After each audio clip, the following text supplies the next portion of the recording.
Вітаю всіх своїх друзів, підписників і не друзів. Степанець знову з вами в етері.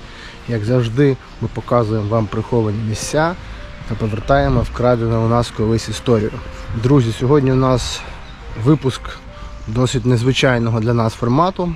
Ми будемо говорити про Бучу. В цьому відео ми поєднаємо елемент старої історії, сучасної, а також віддамо пам'ять тим людям, які загинули, боронячи наше місто 2 роки тому. Справа в тому, що якраз наше відео припадає на день звільнення Бучі, Ірпеня від російської навали. І саме зараз тут буде проходити турнір пам'яті загиблих спецпризначенців прямо в місті Буча, вперше в історії України. Тому сьогодні буде в нас і елемент історії, елемент спортивний. Ми поговоримо про Бучу стару, про Бучу сучасну. Отже, не перемикайте, буде цікаво.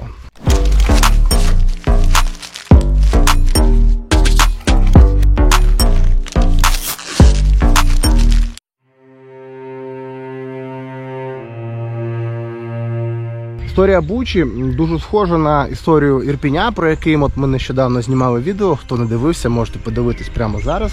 Це було таке ж саме затишне місце відпочинку киян, яке фактично утворилося на початку ХХ століття, коли тут була прокладена залізниця Київ-Ковель, і почали один за одним зводитись ошатні будиночки, в яких відпочивала київська інтелігенція і просто люди зі статком. Проаналізувавши старі мапи, ми можемо дізнатися, що в старі часи на місці Бучі були хутори Яблунька, Ястремщина, Балановка, Мельники. Сьогоднішній один з наших спікерів, який пережив цю трагедію особисто, навіть розповідає нам, що в нього в місці, в досвід про народження, досі вказано село Яблунька. І так вийшло, що саме ця вулиця стала першим місцем трагедії Бучі. Назва містечка Буча походить від одноіменної річечки, яку місцеві здебільшого називають річкою Бучанка. Саме по собі це слово Буча, воно означає щось таке гучне, якийсь гармидар, якийсь людський шум. І є навіть красива така басня, що коли прокладали тут цю залізницю, робітникам не виплатили зарплатню, і вони здійснили дуже таку галасливу Бучу, щоб їм ці гроші повернули.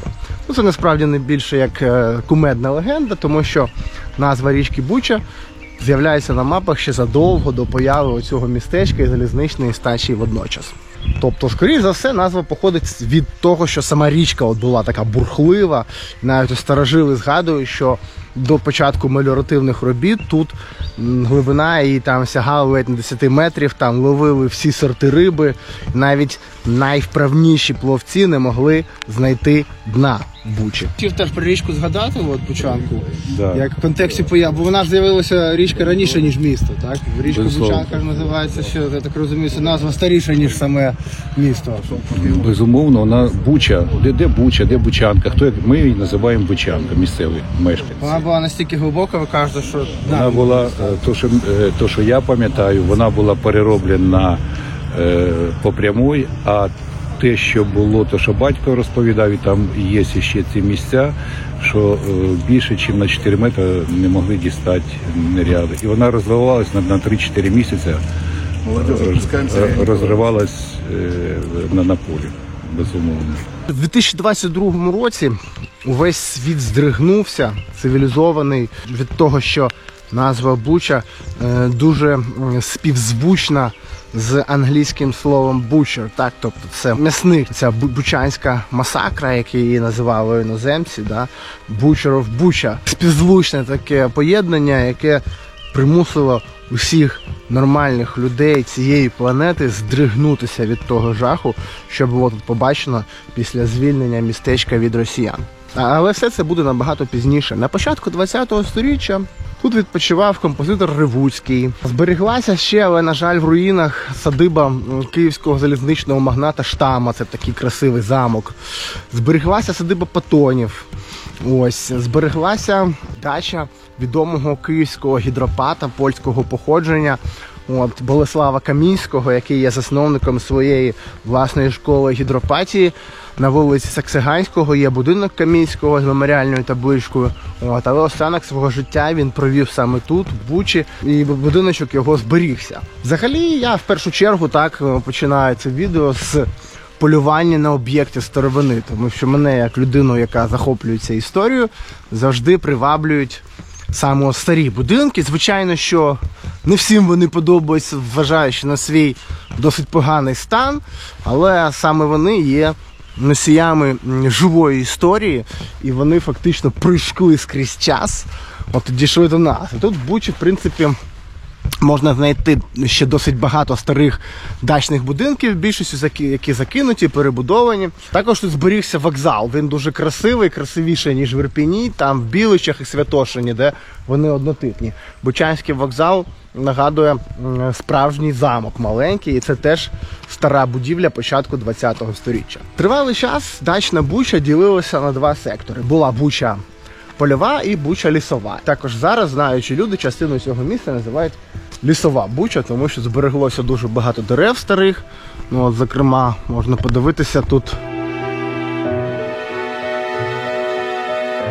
Я зараз знаходжусь в Бучанському парку, він дуже красивий, затишний. Сьогодні тут ані душі немає, дивіться, яка сосна старовенна. Тому цей райончик називається Лісова Буча. В радянський час Буча також була таким санаторним містечком. Тут розташовувалися численні табори відпочинку, бази відпочинку. Зараз вони більшою мірою закинуті всі тих чи інших причин, на жаль. Так само, як і в Ірпіні. Також тоді слів пісні не викинеш. На мапі тут з'явилася Бучанська виправна колонія, яка діяла до 2020 року.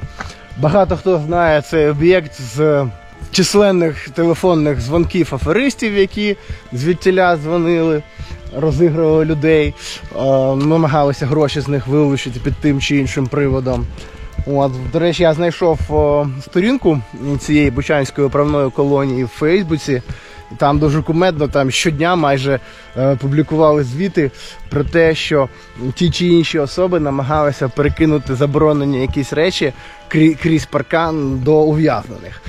І ви, напевно, той, хто трошки в темі, стежить за медіа, могли бачити у свій час такий канал «Моб дядя Пес», який, як відомо, теж народився тут у Бучі. Звичайно, можливо, це не дуже доречний факт з нашого відео, але певною мірою це дуже відомий був персоналій, якого знають на всьому пострадянському просторі з мільйонами переглядів, тому про нього ніяк не можна не згадати. У нас є село Яблонька, де ця вулиця Яблонська, вона датується офіційно 1630 роком. І з будівництвом железнодорожних путей тут почали будувати дачі. Тут є дача Патона, це вже і багато, це була зона відпочинку київлян. Якщо взяти, що відбудували всю вулицю Вокзальну, будинки, то можна зрозуміти, скільки коштів було вкладено. А взагалі Буча була, це піонерські табори, в основному були, і зона відпочинку. На сьогоднішній день це, так скажемо, маленький мегаполіс з кінотеатрами, з магазинами, з комфортним життям. Також в Бучі дуже любив відпочивати відомий український художник Микола Мурашко, засновник рисувальної школи Мурашків. Сюди до нього в гості приїздив Ілля Ріпін, також відомий український художник, якого росіяни присвоюють собі. Але ми знаємо, що це наш козак з українського козацького роду Ріпи.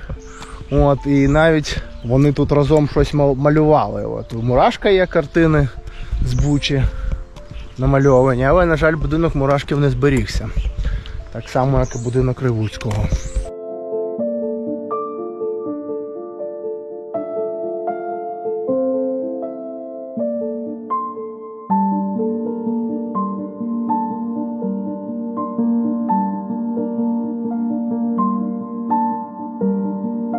До речі, друзі, за своєю історією цього героїчного трикутника Гостомель, Буча, Ірпінь, найстарішим є містечко Гостомель, яке у свій час навіть мало магдебурзьке право.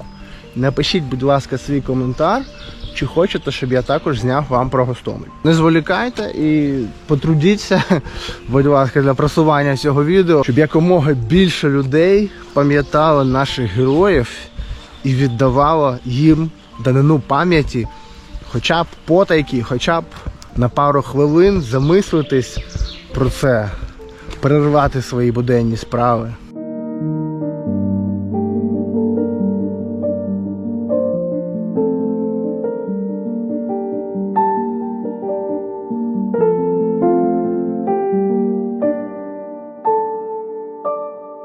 Звичайно, в Бучанському парку дуже велелюдно, але сьогодні на вулиці дощ і будній день, тому мені трошки поталанило певною мірою. Тут, бачите, парк оформлений в такому англійському стилі. Тут є канальчик такий красивий.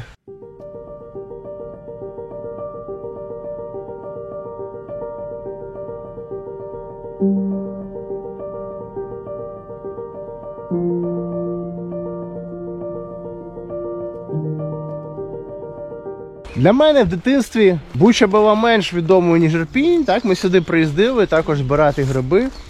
Місцеві ліси. У нас у дворі, коли мені було років 10, напевно, мешкав хлопець Коля такий приїздив до своєї бабусі та сам на постійній основі мешкав в Бучі. Тому у дворі ми його називали Коля Бучанський. Я не знаю, дуже маленький шанс, але якщо ти це бачиш відео, друже, напиши.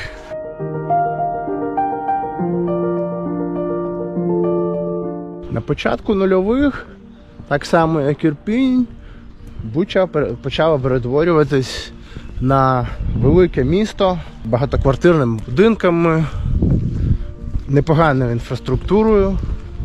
Але де-подекуди можна ще віднайти об'єкти старовини. На жаль, більшість з них в поганому стані і хотілося, щоб їх відновили, щоб в Бучі поряд з красивими сучасними парками також зберігалися і об'єкти історії.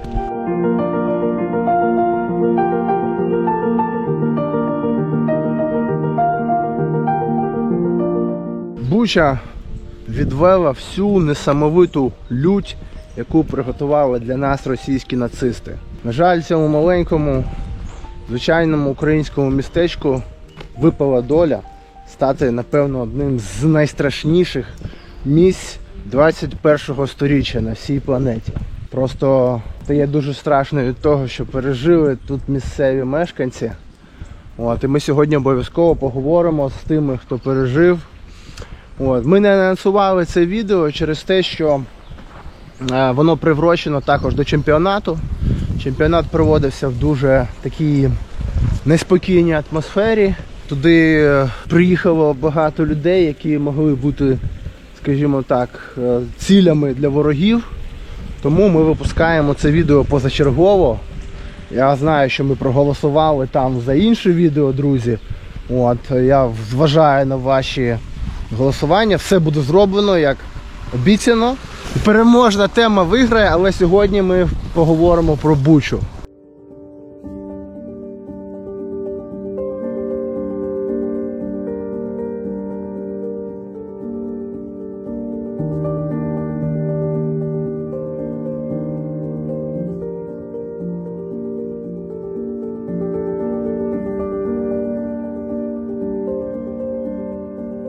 Це район Склозаводська, район Бучі. І саме звідси починалася окупація російська 3 березня. Росіяни після того, як бою зі сторони Ворзеля, вони прийшли до залізниці, їхня колона, і спустилася сюди і вийшли на це перехрестя. Це перехрестя з вулицею Яблунська. Саме на цій вулиці, на Яблунській, вже сталися найбільші розстріли в Бучі. І місцеві тут знімали рух цих колон. Хто намагались, всі боялись, ніхто не знав, що відбувається. А росіяни, які заїжджали, багато в них на броні сиділи десантники, і коли вони бачили, що хтось знімає, то вони могли стріляти по вікнах, також було небезпечно. І я знаю, що у цьому дворі було одне з перших вбивств цивільного. Він вийшов зі свого під'їзду, коли приходили росіяни. Він крикнув: "Зачем ви сюди прийшли?" І вони його розстріляли. І його тіло лежало біля під'їзду, бо місцеві боялися його забрати. Десь добу воно пролежало, перш ніж його змогли забрати і поховати.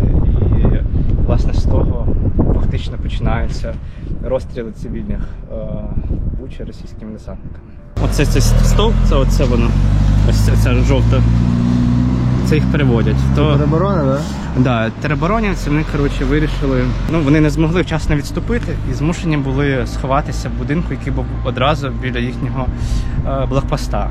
І потім вони домовились, вони поховали там, у них автомат, здається, один тільки був, і все інше. І домовились казати, що вони будівельники.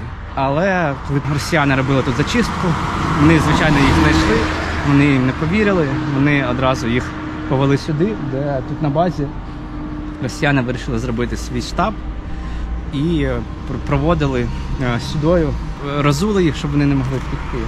Полонених тероборонівців і одного одразу розстріляли в голову. Це, мовляв, було таке, щоб інші були більш готові розмовляти з ними. І потім, поки там решта залишалась, вони двох взяли з собою, двох тероборонівців, повели в цю базу. Там були вже катування, там їх намагалися чи відрами бити. І один з тероборонівців не витримав і сказав, що да, ми не будівельники, ми тероборонівці, таке інше. Після цього росіяни одразу взяли всіх, хто ще був живий, і повели сюди за ріг. До речі, того, хто зізнався, його росіяни відпустили. Ага.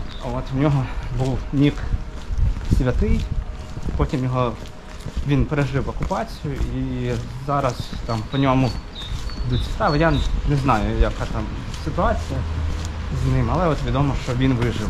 Вони їх тут розстріляли. Один ще намагався втекти і тут його тіло лежало. Але їх всіх тут перестрілювали і оце залишились дірки від куль. Це реально від тих куль, які ми вбили цих 8 тероборонівців. І був ще один 9-й. Його прострелили живіт, але він був живий. І він розповідав потім, що він лежав і намагався не дихати, щоб не йшов пар з рота, тому що ще було досить холодно.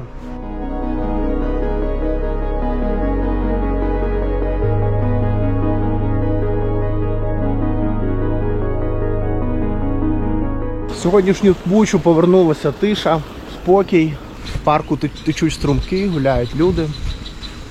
Але такої ж красивої весни 2 роки тому хлопці віддавали своє життя на підходах до Києва, щоб зберегти для нас це мирне небо, щоб ми могли сьогодні так знімати відео, блоги такі. Пам'ятаємо тих, хто віддав своє життя за Бучу.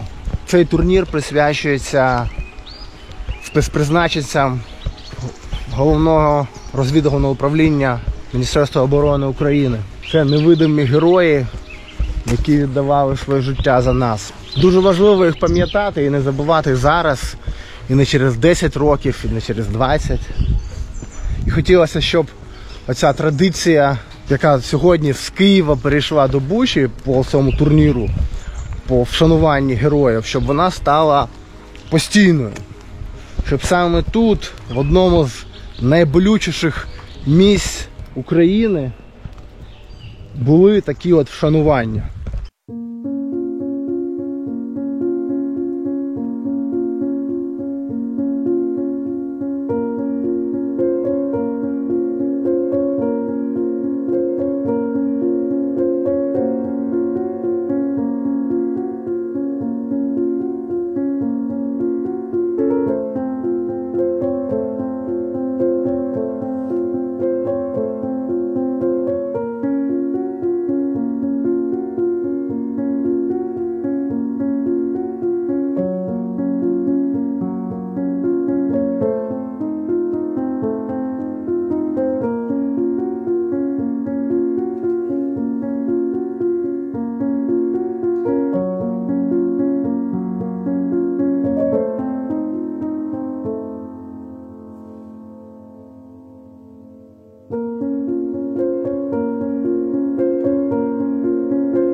Федерації рукопашного бою Юрій Радченко.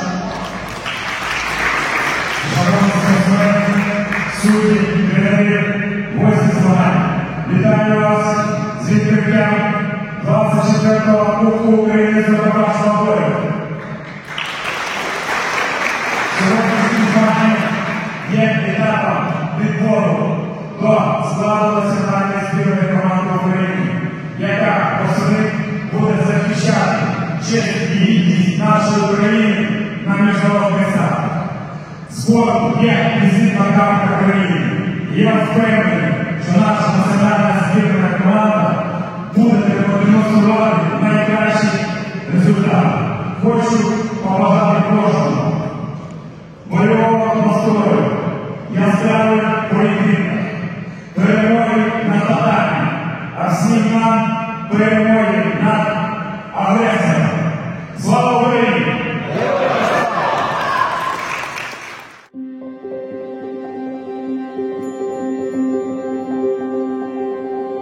Цьогоріч виповнюється 2 роки, як я почав займатися рукопашним боєм.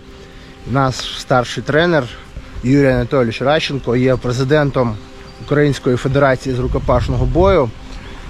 Є одним з організаторів сьогоднішнього турніру пам'яті спецпризначенців, які полягли за свободу і незалежність України.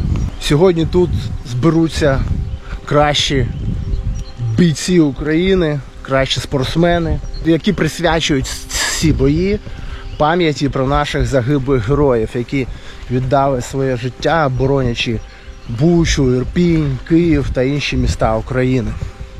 Особливо, друзі, символічно те, що подія відбулася в місцевому палаці спорту, який був захоплений росіянами у 22-му році. Там вони дислокували свої підрозділи.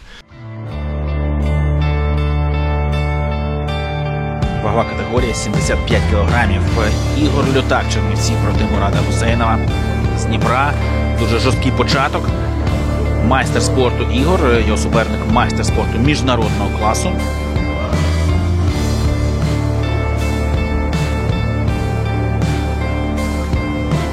Дуже зарядженими вийшли на цей фінал спортсмени. Який кидок, ви подивіться, виконує Мурад Гусейнов.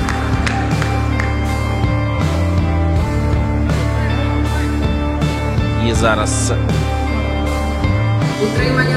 утримання у виконанні Мурада Гусейнова вже зараховано.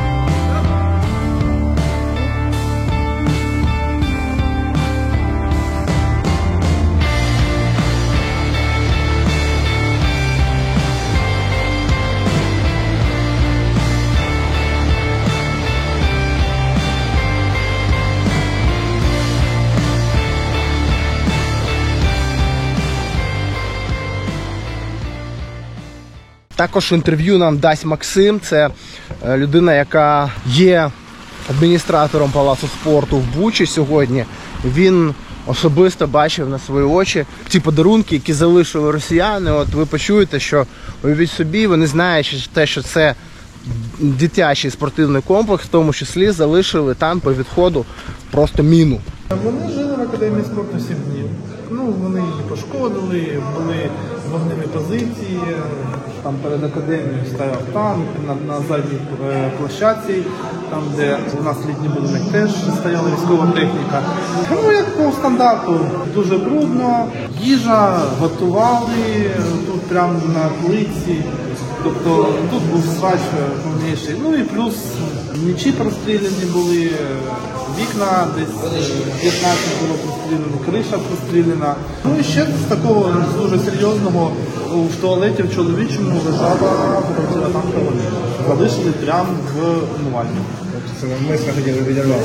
Я думаю, що так, але наші хлопці, які приходили зі мною сюди розмінувальники, то вони казали, небезпечно так, але не критично. Все одно, знаєте, вони розуміли, що це тут діти займаються, тому що в тренерських роздягальнях у нас була дитяча футбольна форма, футбольні м'ячі, баскетбольні. Вони повинні були розуміти, що тут діти займаються. І все одно залишити протитанкову міну в формуванні, ну якось так, не дуже, якщо чесно.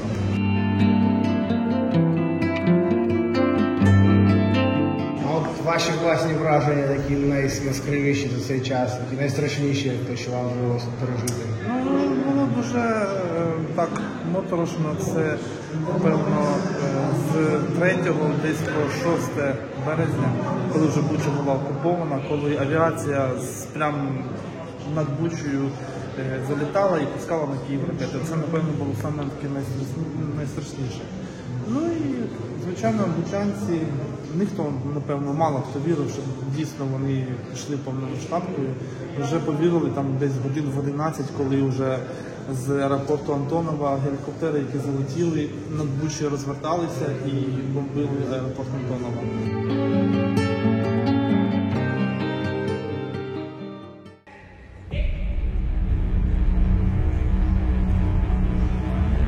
І вибуховий боєць. Бере бал, щоправда, Микола Григоряк встиг поцілити. І ще одна потужна атака від нього. 4-3 вже рахунок. 5-3, перепрошую. 5-3 на користь Павла Пінзула. І знову лікар буде допомагати Павлу Пінзулу. Пресингує Павло Пінзул.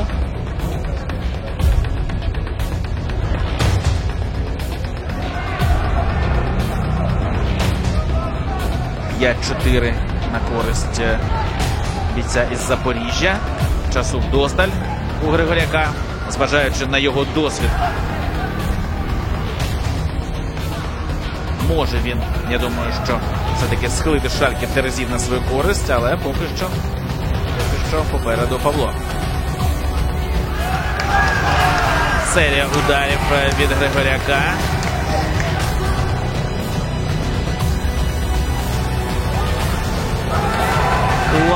Класно бере 2 бали після удару ногою в голову Павло Пінзул. 9-6.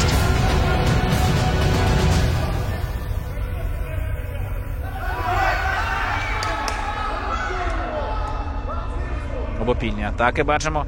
Спроба боротьби від Григоряка. Кидок виконує Пінзул, але завершує його за межами змагальної зони. Зокрема, ми зараз візьмемо інтерв'ю у корінного мешканця Бучі, теж відомого спортсмена, тренера та громадського діяча Сергія Миколаєвича Чмута.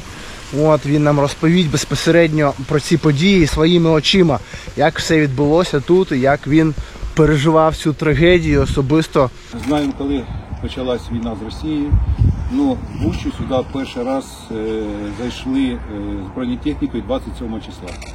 27 числа вони були розбиті на вулиці Вокзальній вщент.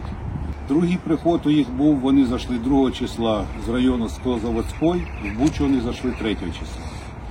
4 числа почались розстріли і терор населення. Тут ми знаходимося, де були поховані бучанці, в мішках, в кульках, в пакетах, де попало було. Ми потім підійдемо, там є виставка, ми це все подивимося.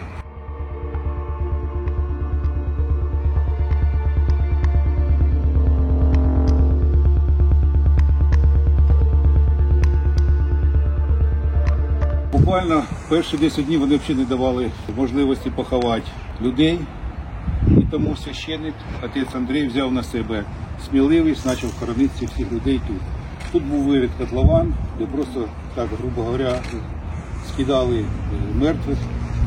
Значить, тут є і сім'ї повністю, і діти 14 року, дуже багато жінок.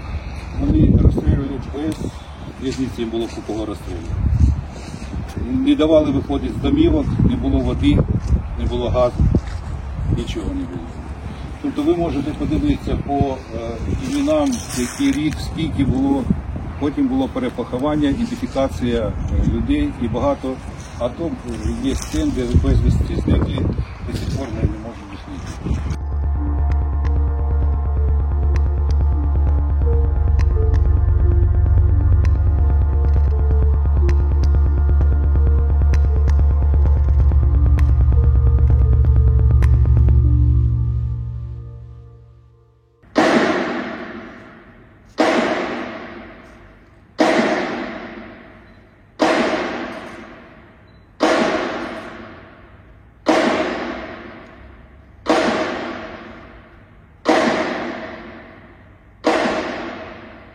Ну що ж, друзі, сподіваюсь, вам було цікаво.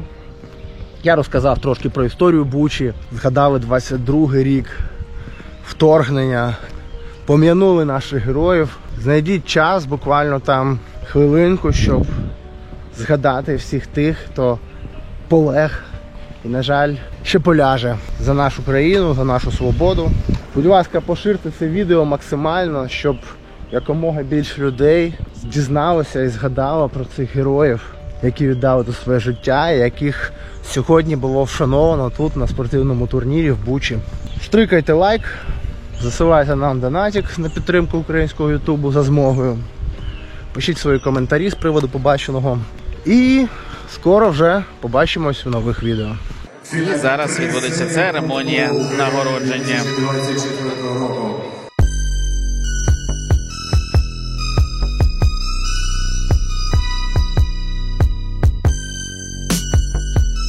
Третє місце. Майстром спорту, срібний призер чемпіонату України з рукопашного бою із міста Чернівці Іван Олійник. Срібло сьогоднішнього турніру кандидат в майстри спорту, чемпіон України з рукопашного бою серед юніорів Олексій Коновальчук. І Кубок України у ваговій категорії до 60 кілограмів. І золото Артем Мелкомян, місто Київ.